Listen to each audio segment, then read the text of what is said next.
defense coordinator Marcel Yates, guys. Well, Marcel, a little different BYU team than you probably thought you were going to get with a different quarterback. What have you seen out of that guy through the last couple of weeks? You know, he's playing well to me. I mean, he does a good job. And I think the thing about that team is, and it's the same at every place. Whenever you have injuries, all the guys around them need to step up and be better. And so they're playing hard. Offensively, they're playing well to me on offense. I mean, they're averaging a lot of points on offense right now. How does the new quarterback differ? Maybe I know obviously teams don't want to have to change their scheme completely, but maybe how's it a little bit different with the different quarterback in there? Experience. That's all it is experience. They're still going to do what they do. They're well coached, physical team, and so he has good speed. He can run with the ball. He can throw it. They have some huge wide receivers, some tall wide receivers. So that'll be a challenge for us this week. Everyone talks about them losing last night, but they put up 600 yards offense and had 38 first downs. And you look at the amount of plays they run. What were your thoughts watching that game? You see my point about they're pretty good on offense, and so, I mean, their starters down, but I mean he's doing a good job in there. He runs the system well. Like I said, they run the ball well. They have a big O-line. They play hard, and they're big and tall on the outside. So that can cause a whole lot of headaches for us. When did you watch the game live last night? Yes, I did. So does it differ at all for you as a defensive coordinator? I mean, do you kind of sit there and almost put the headset on and try to figure out what you might do, and as opposed to having to being able to stop or have time when you're watching coaching cut-ups, does it kind of give you a chance to get into a timing right situation? In the mode? Not really. Okay. I was just watching it, just seeing how they were playing. Just getting a feel for the game. The speed that they play at. How fast they go, and then I'll do more of that. As I have my remote where I can pause, rewind, and really see exactly what they're doing. But it felt great to just sit back and watch the game last night. You guys, some of the same kind of issues that came up the previous couple of weeks hit you again in 4 or 5 big plays that were most of Fresno's yardage. Was it the same issues, something different that came up this week that caused some of those big plays? Missed tackles. It was missed tackles on a big run. Coverage-wise, not doing their job. So yeah, it's the same thing. It comes down to that. Just guys just doing their job. And if we do our job, we can be pretty good. I mean, I think at halftime they had 109 yards, and they had 76 on that one run. So if you take away that one run, we did pretty well. But at the same time, they're talking about that one run was pretty good for them. So you can look at it from each side. But we need to, as far as the big runs, I need to stop here in a hurry. And we'll get that fixed. Given the time you guys spent on it, surprised that it came up again because you had 2 weeks and kind of tried to. And we spent a lot of time on it. We went through our run fits. We spent a lot of time on our run fits. And once again, like I said, that one was just a missed tackle. A few missed tackles there, a few bad angles, but we fit it up right. Yeah. Blake was the defensive player of the game. I think he's been 2 or 3 times. Right. What's that guy done this year for you guys? Seems like really playing at a high level. Physical. He's that physical guy. And Mike for us. Whenever he sees a hole, he's going full speed. And that's our whole goal here. Is we want to be very physical on that side of the ball. But Tyler Gray, he stepped in for Ben Weaver. Ben Weaver. I mean, he had a pair of sacks, 11 tackles, led the team. He had the interception, pick 6 against Nevada. Right. How have you seen him be able to kind of step up and fill those shoes? He's just been playing well. He's a guy that's always in the film room. He's smart, and he's a guy just every week, he's just been getting better. And he's a guy, because he wasn't the starter, he didn't sit back, and hold his head down. He continues to work. How about get a guy like Jeremy back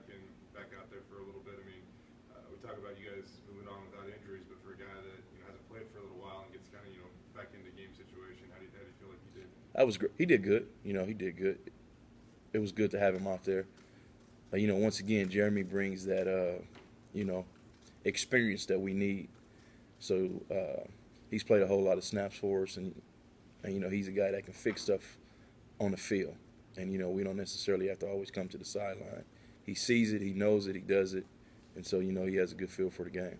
With him out, Blake stepped in and played really well at middle. Tanner stepped in and played really well at nickel. Right. And Corey slid back. So what do you do now? Do you move Corey back up? Do you stick with what you got? What do you do? It's a game of chess, and I don't quite have it figured out as to who's going to be back and where we're going with it. But, who's ever out there will be ready to go. At least you have options again. Exactly. Do have options. Dante has turned into your closer, I think, on defense. 3 of his 4 picks have been his last play of the game. No doubt. What is he? I mean, he's taking balls away from wide receivers. He's not catching overthrows and things. Right. What's he doing to get his hands to the ball like that? He just gets it. He has a good feel for the game, and kind of as the game goes, he understands how he's going to get attacked. Earlier he got beaten side on the same route, and so what happened was he adjusted to it. He saw number 2 go out, and so he kind of knew that with 2 out he was going to get a post by number 1, and so he did his job. He I know coming into the season you said he was on the right track, but wasn't quite at the level of some of the guys you've had here before. Right. Halfway through the season, how would you say he's playing? For a guy that's been injured all year, I would say he's playing well. For him, he's just banged up, and his problem is he doesn't have that chance to put in the time during the week as those other guys have. But he's getting there. I'm trying to remember. Did you recruit him out of high school? Yes.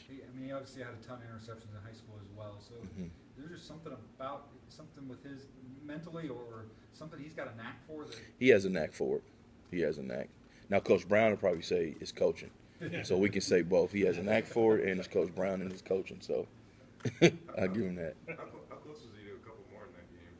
There was one where he had one, a deep one that he kind of got his hands on in the end zone. He just has a knack for that ball. His thing is if he does what he's being taught with good technique, and he has good eyes, he can be pretty good.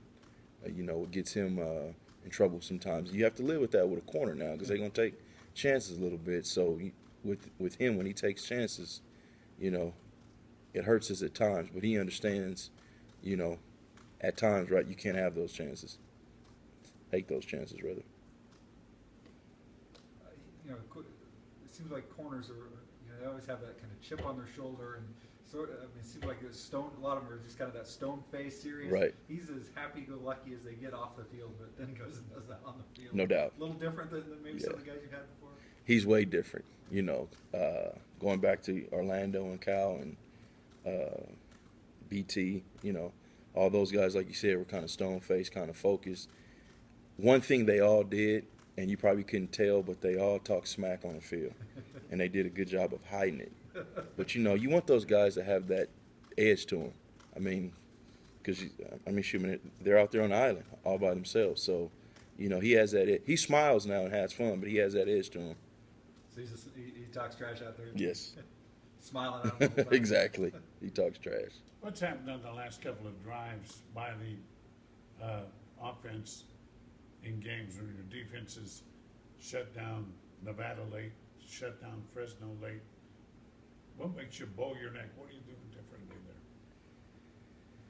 there? I'm calling the same game. I don't know if our guys are changing their mind state. I wish I had the answer to that because I like them to kind of get going in the first quarter and sustain that all the way through the game. But for some reason, like you said, in the fourth quarter, we seem to step up and just make plays. We get off the field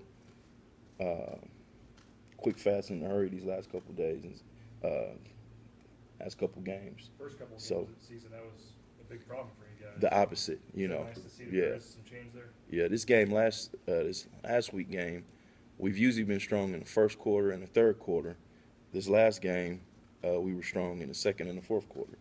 So if you guys can figure out how to understand an 18, 19, 20, 21-year-old, let me know, because I'm still trying to figure it out myself to keep them going. That's the whole world, right? Yep, no doubt. Obviously, that's the secret spot in the late, right? No doubt. Exactly. Exactly. All good, guys? All right, Marcel, Thank you.